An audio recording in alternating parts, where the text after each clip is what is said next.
পৃথিবী থেকে তো চলে যেতেই হবে।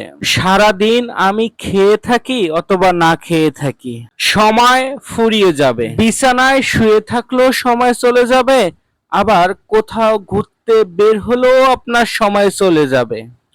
আমাদের এই ছোট্ট জীবনটা কোনো এক সময় ফুরিয়ে যাবে, চলে যেতে হবে এই মায়াবী দুনিয়া থেকে। অল্প কিছুক্ষণের মধ্যেই আমি ট্রেনের মধ্যে চড়বো, রেল স্টেশনে বসে আছি।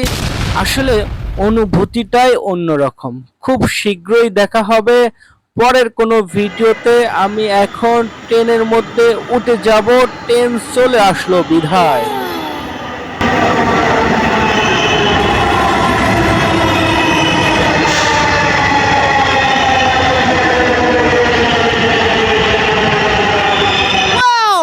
আমি এখন মেট্রো রেলে উঠবো।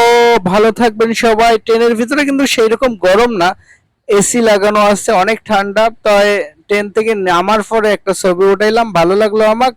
ভালো থাকবেন সবাই, আল্লাহ হাফেজ।